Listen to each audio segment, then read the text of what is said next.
So my colleague Leo Casey has also informed me that as moderator, I get the privilege of the first question, and so I've been sitting here trying to gin one up that will thread together each of your comments and experiences in different ways. And here's the question that I've got.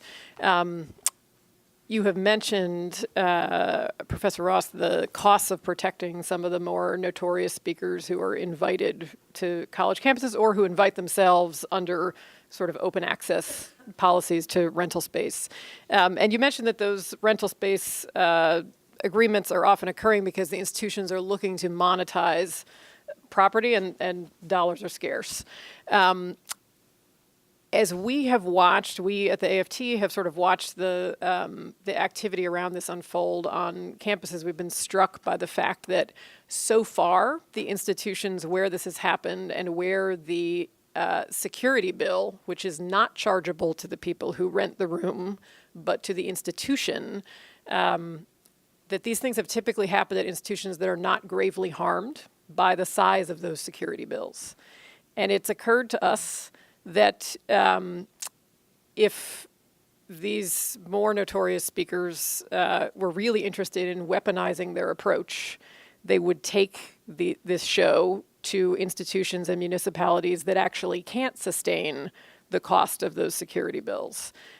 So, we understand that the Supreme Court precedent here, which was formed in Furman versus Georgia in 1983, is that the fees that are borne by the institution or the state to protect the speech can't be passed on to the folks who are doing the speaking. And so one of the questions that I've got for all of you is whether it is time for a reconsideration of that standard. Is the moment ripe? And if it were, what is your sense of the balance of the interests, given the different ways that you've pointed to the constraints that exist fiscally for institutions, and the kind of experiences that you've had in making decisions about open expression on campus? And yeah. Terrific question. Okay.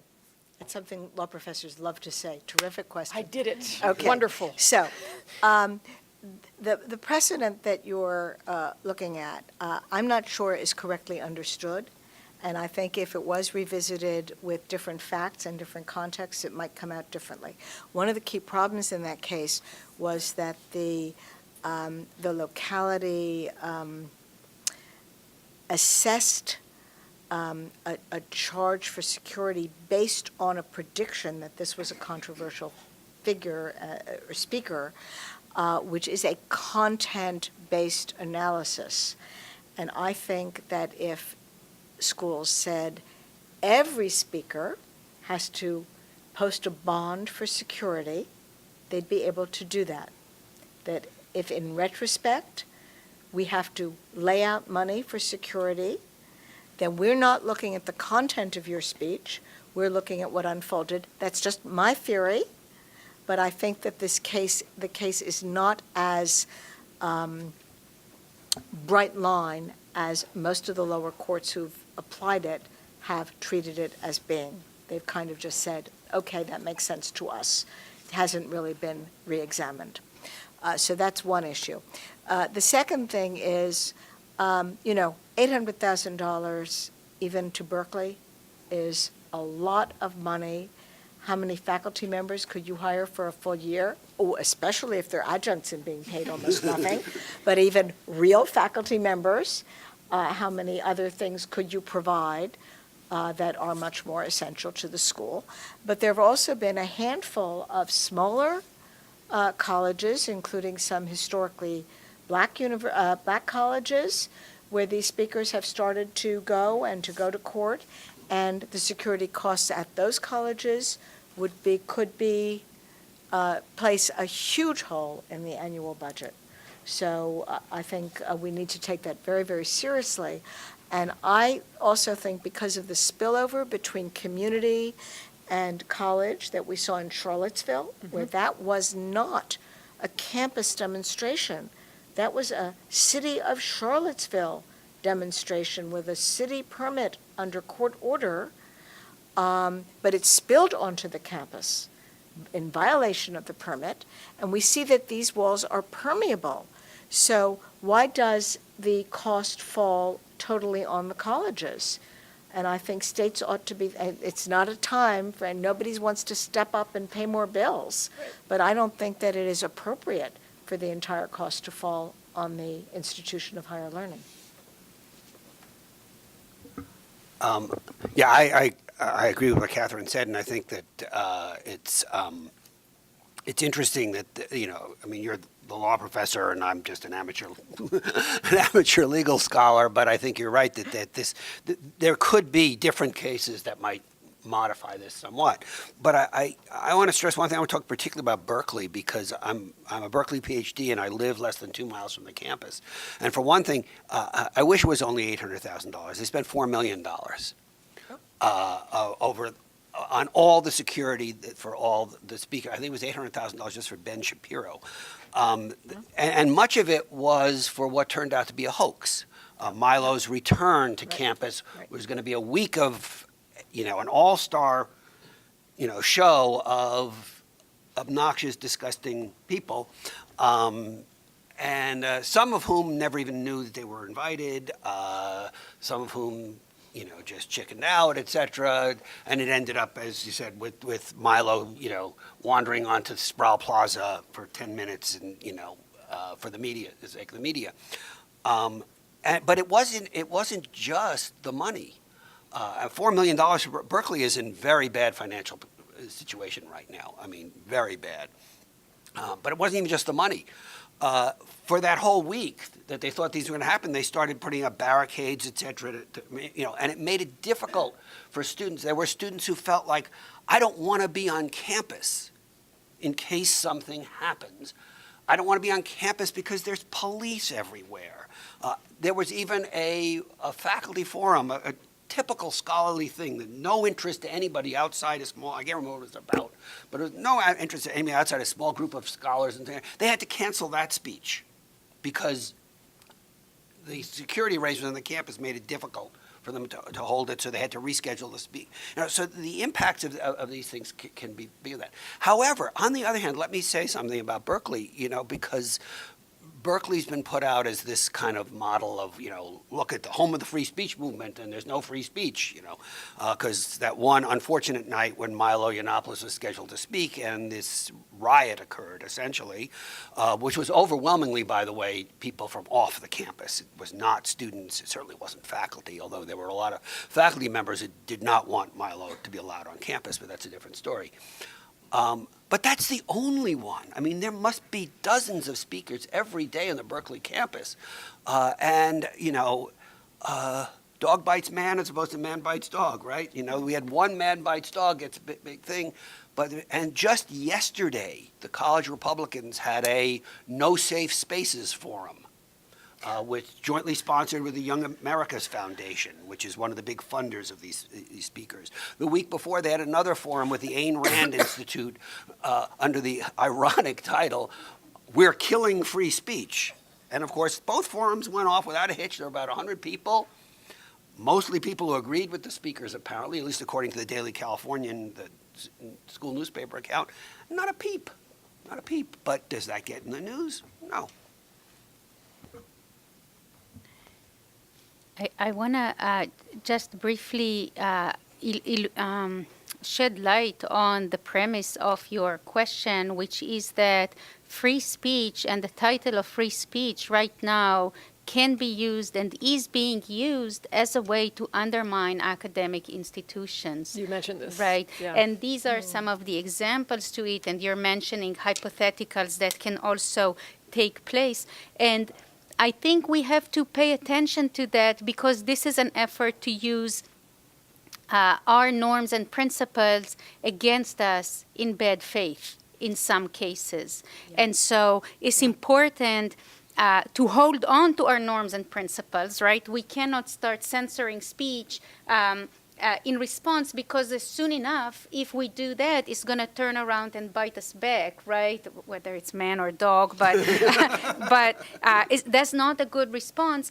But we have to remember that it's being used against us. And I think that some of these, I have actually strong concerns about some of the data that you quoted, Professor Ross, regarding students' perceptions and attitudes towards free speech. I think a lot of this data is either not collected appropriately, such as when you present a dichotomy between do you support free speech or do you support diversity. If you think about this distinction for a second, it makes no sense.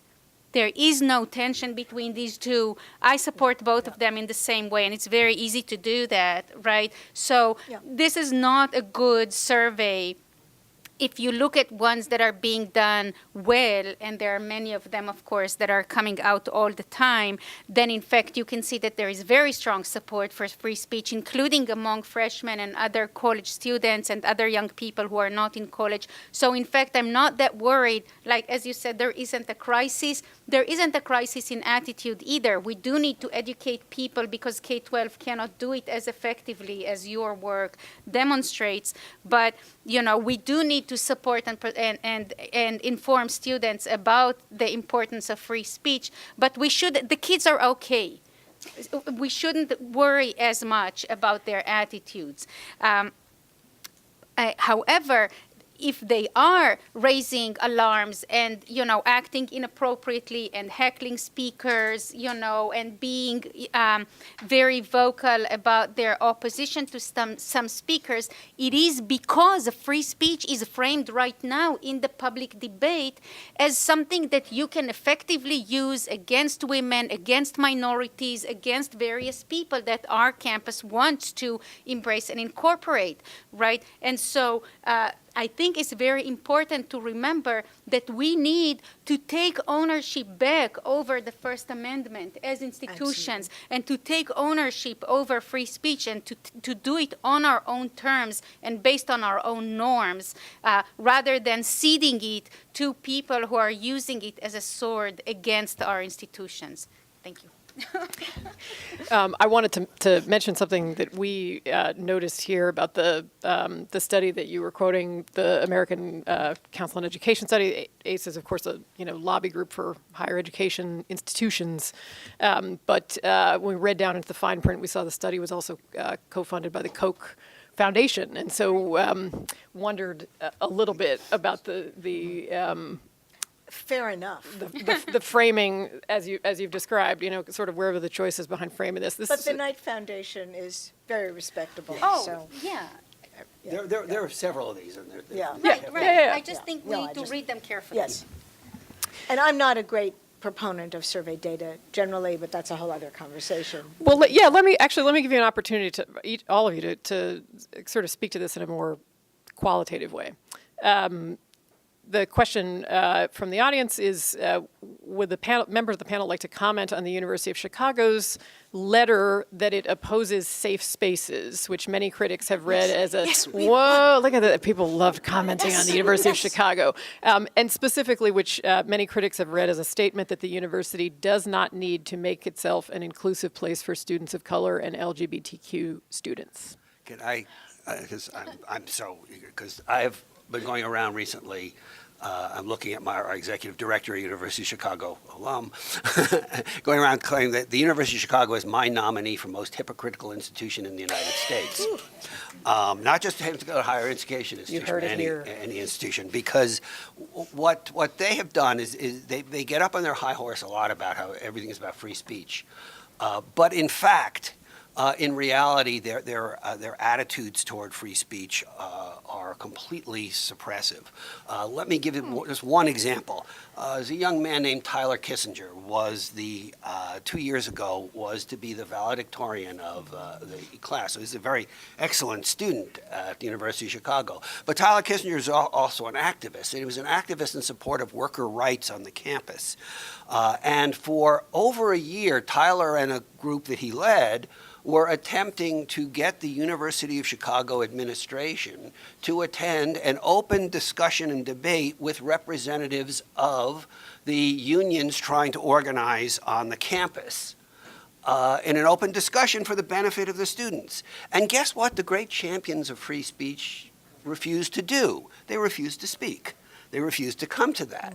So eventually, as a way to try to actually get them to speak, to do something, Tyler and us, about 30 other students, held a 1-hour sit-in in an office. After the hour, they left, and yet then this was days before commencement. Tyler Kissinger was then brought up on charges and threatened with expulsion from the university, this was the upcoming valedictorian, for disrupting free speech on campus. Whose speech we don't know because no one was speaking, et cetera, et cetera.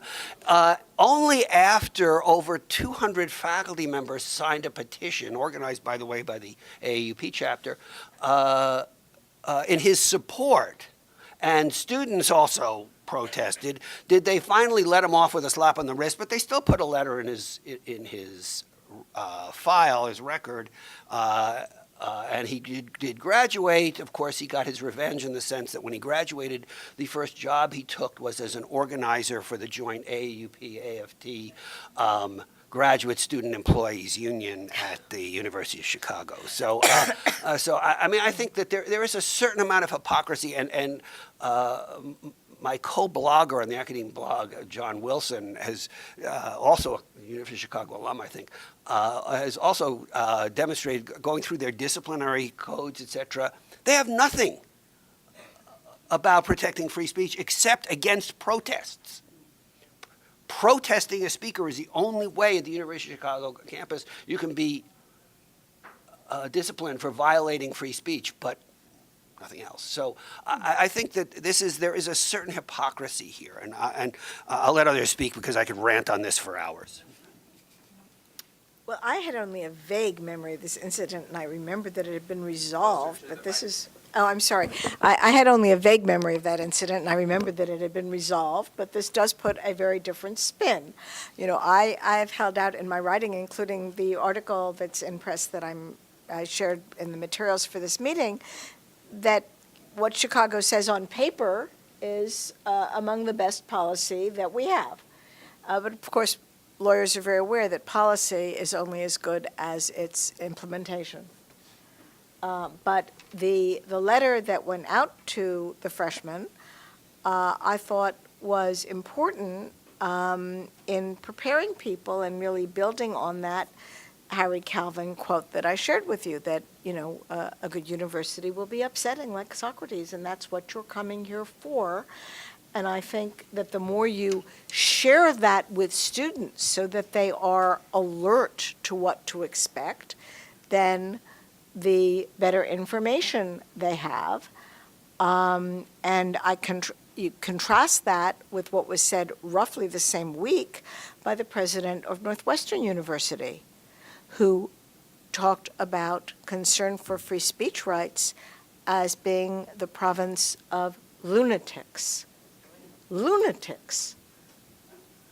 And that is a real problem in terms of the politics of freedom of expression today, where liberals who in the 60s understood that freedom of expression, freedom of association, all those First Amendment rights were absolutely essential to political and social reform in the civil rights movement and in other very important areas of pressing for equality and dignity, have now said, well, dignity's more important, and forgotten that it's not only a weapon but a safeguard for social change, without which we cannot achieve any reform of any sort that is important to any of us wherever we are on the political spectrum. We have ceded free speech far too much to the libertarians and the conservatives.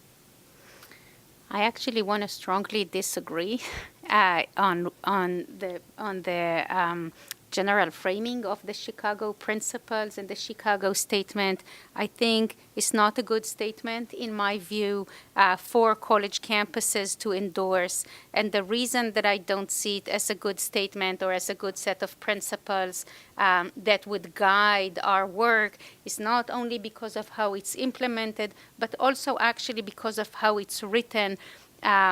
in my view, the Chicago principles, which are a set of principles that support the strong protections for free expression on college campuses, and whose spirit was reflected in this letter to freshmen, where, you know, you won't find a safe space here, which is just an unfortunate phrasing, but also, especially when you're coming to live someplace, right? It's a residential campus, right? You won't find a safe space here. It's not a very welcoming statement for freshmen and women. I think the mistake of the Chicago principles is that they take on an absolutist view regarding free speech, which is all nice and good in the general democratic sense that we've been hearing about, but is entirely insufficient as a statement for an educational institution that is also home to young people who are coming without a lot to this home without a lot of experience in controversy and disagreement and these types of tensions, right? And so I think a statement like this can be productive if it takes time to also expand itself to incorporate the recognition that free speech creates unequal burdens to different groups on campus in the way that it's operated today, and that we take it as our responsibility as a campus and as a home and as a research institution to create the condition whereby everybody will know that they are welcome, and not only welcome to live there, but actually welcome to contribute to the conversation in effective ways, right? So I think maybe, you know, I would endorse the Chicago principles personally if they were the first few pages of a longer statement that also recognizes some of the impacts of free speech on young people, on a diverse association of clubs and students and groups, etc. We've got a question here that invites you to comment on your own workplaces, which I think is kind of an interesting angle to take here at the American Federation of Teachers. How would the panel respond to conservative critics who claim that the university is tilted to the left, with faculty far more progressive than the general population, and that universities should be compelled to hire conservatives? Well, Truth has a liberal bias. Yes. Well, for one thing, I mean, yes, I think university faculties are probably more liberal and vote more Democratic than the population as a whole. But so what? CEOs are probably more Republican and more conservative than the general population. I think police forces are probably more conservative than the general population. There's lots of different employment groups, et cetera, that have a particular tilt to them. Moreover, I'd say the liberalism or leftism, certainly, of the college, university campus is extraordinarily exaggerated.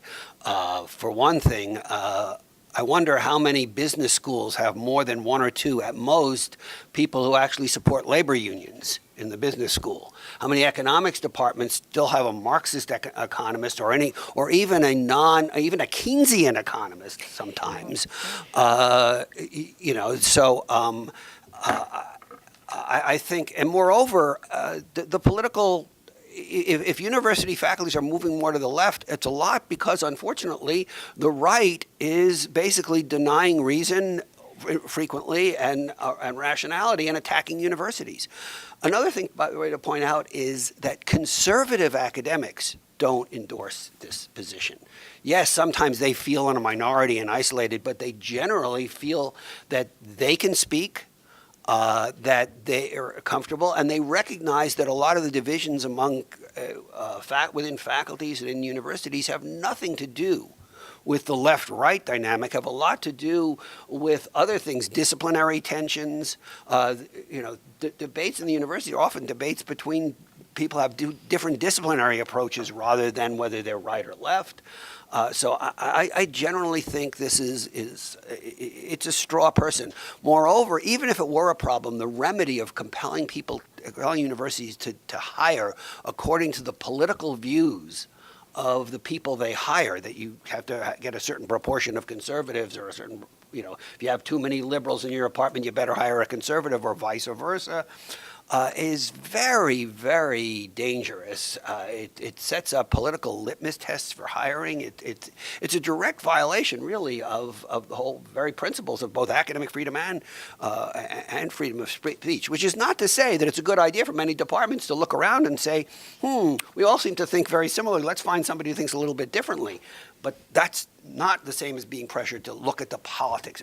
In all my years, I've never been in a search committee, et cetera, where we ever asked or questioned what the politics of the candidates were. Never. I could make some presumptions from the kinds of topics they researched, et cetera. Never came up, and I've never even heard of it, frankly.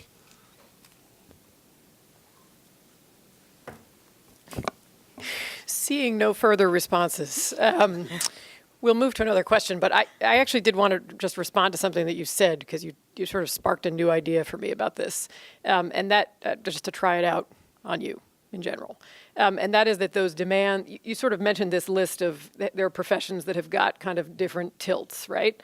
And there's not the same demand that CEOs democratize by introducing more leftists into their ranks, as the police democratize by introducing more people who've got, questions about paramilitary discipline into their ranks. And I wonder whether it would be fair to say that this specific demand of conservative critics about the university hiring people who sort of tilt to the right, it connects in some ways to the concern that Professor Ross has raised around how students are sort of inculcated into accepting authority as dispositive of the conditions of their existence, and that actually it's an attempt to kind of move a kind of particular vision of relationships to authority more strongly into the institutions that propagate political belief. So, it's not a coincidence that it's K through 12 schools where Texas has got a lock on the textbooks that are then disseminated across the country, and they're all going to say the same thing, and it's all going to comply with the Texas School Board's view of what ought to be said. And that is generally a fairly authoritarian kind of set of beliefs that are laid out there. Thank you for sparking a new idea for me. We have a few questions from audience members that I'm going to try to synthesize into one. And they generally they hover around the question of how you as speakers and academics would suggest that different members of the campus community deal with controversial speakers who show up on their own campuses. What recommendations do you have for students, for faculty, for administrators when dealing with the presence of, we've got a couple of named examples in different questions. One has sort of raised the example of the college Republicans at Columbia University inviting Mike Cernovich, who's part of the so-called alt-right, to speak. Another having to do with the free speech rights of Students for Justice in Palestine, and kind of generally how different stakeholders in the campus community respond in these situations. Sure, very constructive and important question. And there are a couple of things that are totally consistent with First Amendment norms and doctrine and totally legal. So the one is you just ignore them. In First Amendment parlance, we talk about the literature that appears in your mail. If you don't like it, you throw it in the trash. That's the shortest route. You avert your eyes if you see a sign you don't like. You just ignore it. So that's the first thing. You hold a counter event or a counter demonstration of some sort. You divert the audience by giving them something more worthwhile to listen to. It could be at the same time. It could be at another time, but competing event is increasingly popular. And they're often led by deans and presidents saying, we're actually having not an official event, but I'm going to be there and I welcome you to join me. And that is part of using the authority and the educational stature to say, our message is better. And also to those, if it's an alt-right speaker, or a racist speaker, or an anti-LGBT speaker, you're saying, we have your backs. You're not the ones who have to organize this. we're going to do this. You can picket quietly outside using labor union techniques, saying you can cross our line if you want. We're not going to throw rocks at you. We're not going to trip you. But we're calling your attention to the fact that what is going on inside here is problematic. Also, free speech by the demonstrators. You can go to the event as long as you don't interrupt it. You can go to the event saying, with a T-shirt that says, I abhor your concepts, right? You can ask hostile, pointed questions by raising your hand at the event. What you can't do is go to the event and shout the speaker down or throw projectiles. So there are many, many ways that are using the objectors' free speech rights in an effective way that push back and diminish the attractiveness and hopefully the value of the noxious message. I want to add maybe a couple other options on top of what you were saying. I didn't intend that to be... Yeah. No, that's a great list. And I think some other things that I saw, especially students do, which I think were very effective. One of them was using humor. So having humorous signs and messages or songs or T-shirts, etc., that really dispel the draw of the noxious speaker and creates a diversion that is productive and uplifting and positive. So this is something that I've seen done very effectively by some of our students, and I think that's really great. And one other thing that I've seen was using the occasion against the speaker, right? So, for example, we have an uninvited public space people who speak against LGBT in a very, very unpleasant and disconcerting ways, but legal ones, right? So we cannot block them even as they are uninvited. We have students, not only LGBT students, but other students too, tabling near them and fundraising for LGBT causes. So basically they stand with a sign that says, if this message, a very negative and hurtful message from the uninvited speakers, if this hurts you, donate here to the LGBT center. You know, our message is more positive, and then they just keep going back to the uninvited speaker and or presence and say, oh, can you stay a bit longer? You know, we're making loads of money off of your message. So I think these are all productive ways of legally rejecting the message and offering an alternative message that is effective and positive and more aligned with the mission of the institution. Can I add two more things? Just one is that a lot of these noxious speakers are cowards. Yes. So as soon as they know there's a counter demonstration, they cancel. That is very, very common. It doesn't take much. But another one that I really love, really I find very moving, was when Richard Spencer spoke at Florida. Florida did many things right. I really commend you to study what the university did there. But one of the things was the bell tower at Florida, while Richard Spencer was speaking, played Lift Every Voice and Sing. And it brings tears to my eyes because it was heard everywhere on campus. Yeah, that was a great thing. Another thing, by the way, that was done in Florida was interesting. There was a local beer pub that apparently for that, this was one of those occasions, by the way, that Catherine spoke about earlier, where the university has a policy that they'll rent to the public. So he was not invited to the campus. And they sold tickets in advance. And there were a limited number of tickets. So this beer pub put out a thing that said, if you bought a ticket, come here, give it to us, and we'll tear it up and give you a free beer.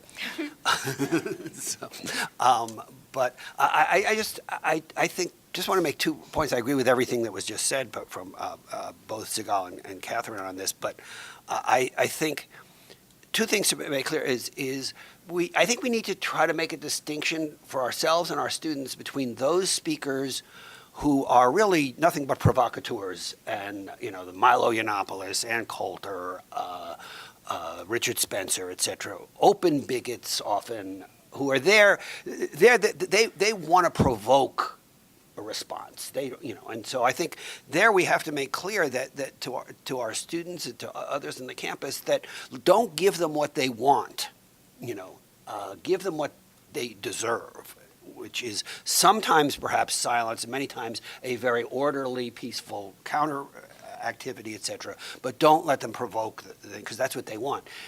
Then there are the cases of speakers whose ideas are quite controversial, who I may find even quite not only controversial but offensive, perhaps Charles Murray, for example, but who are serious speakers, who have an idea out there that needs to be, and I think we have to, address that somewhat in a different way. And I think it was done very well at Columbia after Charles Murray, the famous incident that happened up in Colby in May. Middlebury. All those New England schools, I'm from California, they all look the same. At Middlebury, where, there had even been some violence, et cetera. And afterwards, Columbia faculty wrote a long statement, a lot of them signed it, explaining why they thought Charles Murray was a poor choice of speaker, why they didn't agree with him, and distributed that broadly at the event and I think elsewhere as well. And it was a very dignified way of the faculty saying, okay, we welcome heterodox ideas in our institution, but we're also going to call them for what we think they are. And that leads me to the final point I want to make is I think from the vantage point of the faculty, this whole thing, I think we have to look at this as what is our job as educators? How do we educate students? And that means thinking about what does it mean to educate. It doesn't mean, hectoring them. It doesn't mean lecturing them. It doesn't mean, standing up on our high horse and condemning them. Student protesters are going to do some stupid things, Surprise, surprise that, as Jacob Levy put it once, an 18-year-old convinced of the righteousness of his positions will go overboard. I can't remember the exact words, will go overboard. Who knew? Come on. We all know that. Some of us actually were, college protesters in our youth, So I think the thing is we have to always keep in mind, how do we teach? How can we turn each of these events into a learning experience for our students and actually for ourselves as well?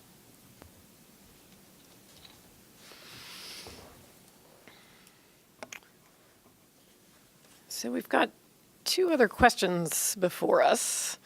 The first is from someone who's asking for the panelists to comment explicitly on the role that social media has played in sort of complicating understandings of academic freedom. And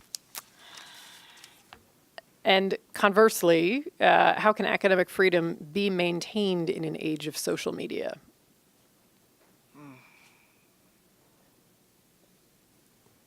I'm not sure I agree with the premise, but I think it, to dig into it a little bit more, the notion that academic freedom is something that is obtained via a meritocratic system, which involves access to journals and presses and, peer-reviewed means of sort of consideration of one's work is complicated in some ways by the ease with which work can be published. Some of it actually deserving of a lot of scholarly consideration, and some of it in real debate and discourse with things that follow that traditional route to publication. So maybe the existence of social media could be said to complicate the question of what constitutes academic work in some ways that then do raise the question of how academic freedom exists. We in the AUP a few years ago put out, it was a updated, much expanded version of a report we first did, I believe, in the early 2000s on academic freedom and electronic communication. And the fundamental principle was that academic freedom in electronic electronic media should be no more limited than in any other media.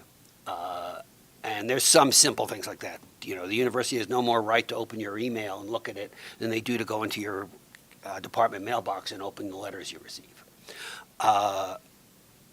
Obviously, social media has made things a lot more complicated and difficult, and some of it, I believe, is a learning experience for everybody in the society, including for the faculty, of what is appropriate, what can you use. I did a long piece on our blog a couple of years ago, which was actually recently a speech, and It's actually since been reworked in a book that I'm hoping will appear next year, with using the title, Can I Tweet That? And what I meant basically was, do I have the right to tweet that? But one could write a companion piece, should I tweet that? I.e., what's the smart thing to do? And sometimes one wants to say to one's colleagues that when they put something out on social media, what were you thinking? Particularly when it isn't, when it's the scholar, I think there is a scholarly genre developing around use of social media, but that's not where we've gotten into trouble so much with academic freedom. It's more been in that extramural expression, when the person tweets out something, often in frustration, et cetera. The classic case for us was the Stephen Salida case at the University of Illinois, but there have been many, many others. And sometimes you want to say to them, why did you say that? But you know what? That was probably true before. The only difference is when you said it in an op-ed or et cetera, initially, within 24 hours, a couple hundred people had read it. Now within 24 hours, 10,000, 15,000, 100,000 people have read it. And there's an organized campaign to harass you about it, et cetera. And that makes for it being a problem. But I still think the basic principle is the same. Is for extramural expression, as long as it doesn't reveal your unfitness for the position. And I think the only way I can imagine that would be, for example, is if an astronomy professor, tweeted out, "I've been converted to astrology." That I think reflects their fitness. Obviously, it's probably not going to get much controversy, however. But most things don't reflect on your fitness, and therefore it's your right to say it. And it's the university's, and I mean by university, college or university's obligation to defend you and defend your right. That doesn't mean they have to defend everything you say, but they have to defend your right to say it. But I do think it's become more complicated. We in the AUP have been doing a lot of work around this recently to try to mobilize opposition.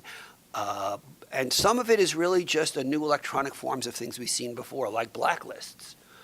This professor watch list, which is supposedly a list of leftist professors who are, terrible, et cetera, et cetera. We saw that in the McCarthy era. Now it's an electronic version of it. Has the same problems. How to deal with it best? Well, one of the things is we can use social media against social media. We can also, not that I think we should be harassing the harassers, I just think that there are electronic mechanisms to mobilize support. So, for example, we recruited, Julie might remember the number, we recruited a slew of, 10,000 people who signed up saying, I want to be on the professor watch list. Yeah. So those are the kind. But I think the principles remain the same. Dealing with it may be something we're going to have to learn through experience a little bit more. Well, Alyssa, in framing the question, began by saying, I don't agree with the premise of the question. And that's really important because, again, speaking as a constitutional scholar, with every new form of media going back 100 years, the courts have been asked to say, well, the First Amendment doesn't apply to this kind of media. And the Supreme Court always said, yes, of course it does. So whether we're talking, about early movies, whether we're talking about comic books, whether we're talking about violent video games, and now social media, the First Amendment applies. The First Amendment is enormously vibrant and robust and adaptable, and its principles will apply here too. I think the biggest issue is not so much what the faculty say online and whether they learn, like with all free speech, because the law allows you to say it and protects it doesn't mean you should say it. What will you teach your children about, yes, you could say it, but should you? It will hurt someone's feelings. That's a different lesson than what the First Amendment allows. And we have the same thing in social media. I will say I'd be delighted if any of my tweets reached 10,000 people. That would be such a great day for me. Please retweet me and follow me. No. But I think the real danger here is exactly that, going viral and the pushback and the different kinds of pressures that puts on our academic institutions when they're being asked to protect their professors or their students. Because in the past, you publish an op-ed, you're right, many fewer people wrote it. It was too much trouble to write a letter. But now you just go online, you retweet, you say like, me too, you gang up. You can be anonymous in demanding that the university do something that ratchets up the pressure. And that is where we need to be focused on how do we shore up and make sure the institutions do what they are required to do to protect academic freedom in the face of this much more immediate and widespread response. This actually takes me to another question that I think relates to the issue you raised around trust in an era of polarization in your remarks. And that is the idea that academic freedom, as opposed to free speech more generally, deserves special protection is one that really depends on trust in the institutions of higher education. And we are clearly in a political moment in which that trust is lacking. So in a polarized age, what recommendations do you have as to how we build that trust? Not just so that the institutions do the right thing when they are under threat, but so that the trust that is accorded institutions of higher education to do the right thing sort of continues on an uptrend rather than a downward one. I think, we should, I think for institutions of higher education, this moment in the context of free speech, especially in the current challenges that we've all been talking about regarding academic freedom and free speech, this is a moment that is very challenging, as we've all acknowledged, but it's also a moment that presents significant opportunities for us as institutions and as a sector if we choose to take this on, right?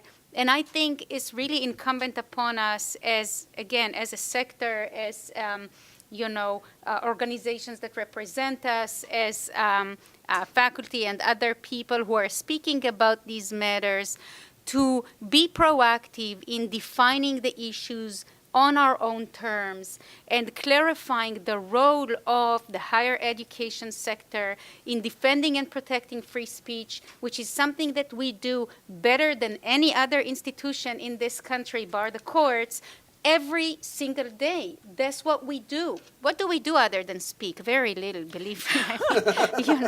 I mean, controversial ideas are present on our campuses every single day.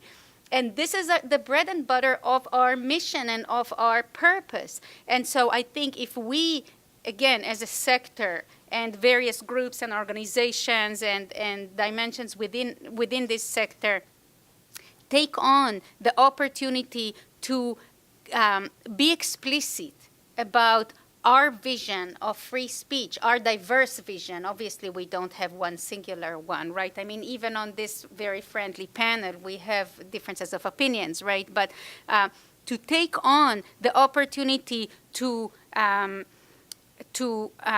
clarify and to clearly lay out a vision of free speech as relevant and as anchored in the key values that we endorse and that we uphold every day in our practice, I think this is a great opportunity to actually increase the trust that people can justifiably have in our institutions, right? I mean, if they understand, I think, what we actually do rather than the ways in which we are portrayed based on marginal cases and, events that are amplified by social media or cable news, and instead recognize, so we can drown that with better speech about speech, right? And basically clarify what it is that we stand for.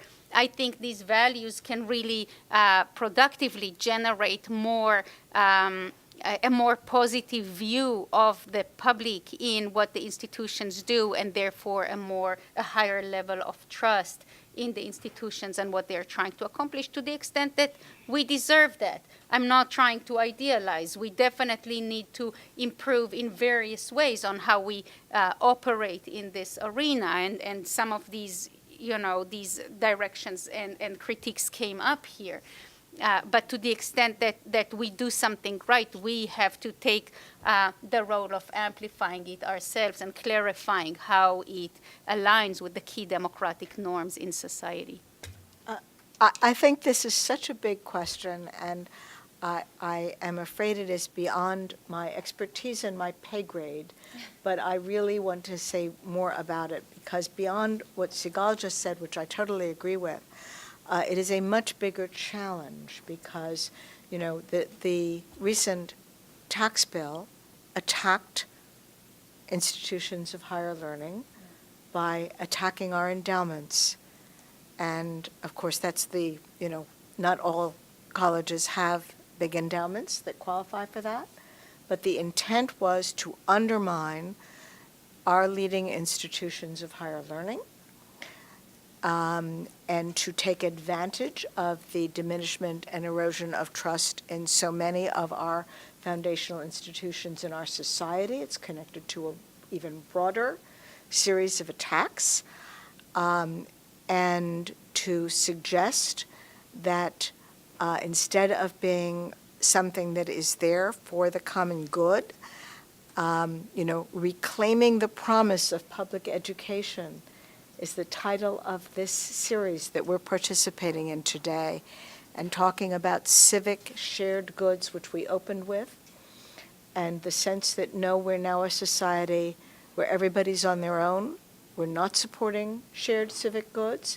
And instead of looking at the wealthiest and most prestigious private institutions that are knocking themselves out to provide scholarships so that we can have a more diverse student body and open those doors to social mobility. Princeton, which a number of years ago said, we're going to pay full freight for everyone because we have the ability to do that, and we don't want anyone who makes it through that cut, who's qualified to come, to not come.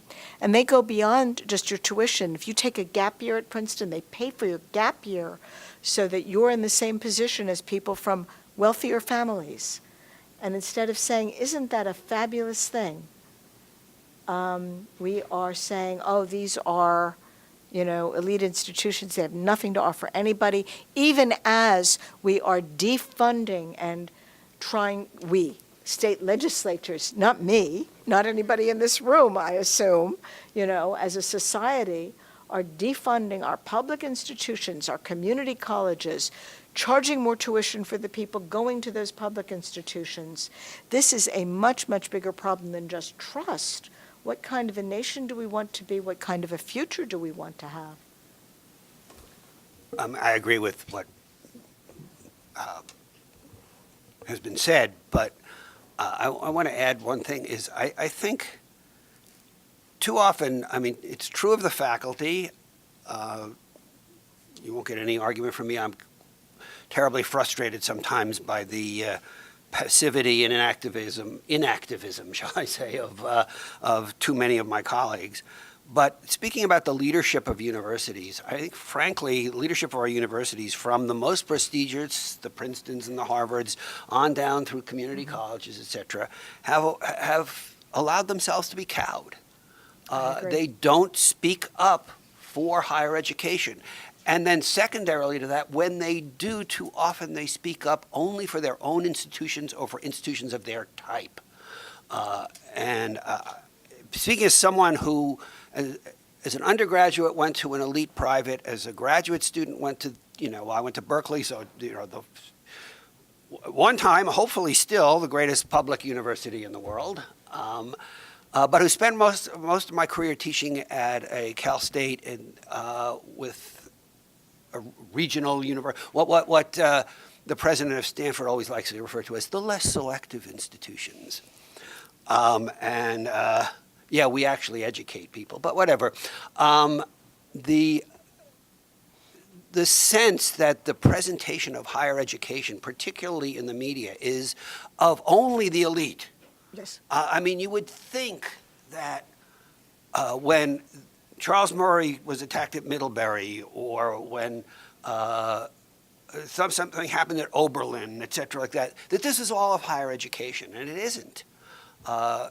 Donald Moynihan from Wisconsin wrote a wonderful little op-ed piece in the New York Times, one of the few the New York Times printed that actually went against this sort of argument that, everything's falling apart and all the students are all left-wing and it's all about the elite institutions. And he wrote, basically, this is a much bigger threat to free speech, to higher education, to academic freedom, has been the attacks of legislatures. And he was, of course, coming from Wisconsin, where we know what's been happening and what is now intensifying in that state. So, so I think we really need to be much more forceful, and we also have to get out there and say that we are one higher education system, and there's a place in it for the Harvards and the Princetons and the Columbias, but they don't matter if there isn't also a place for the Cal States, for the CCNYs, for the community colleges, and for that matter to the small privates that are struggling but often fill a very needed role to a niche group of students or to a local region or what have you. So I think that's terribly important for us. On that note, we will close. Thank you for having joined us today, Professor Ross, Professor Reichman, Professor Ben-Porath, and I know our audience will join me in having thanked you for this very stimulating discussion.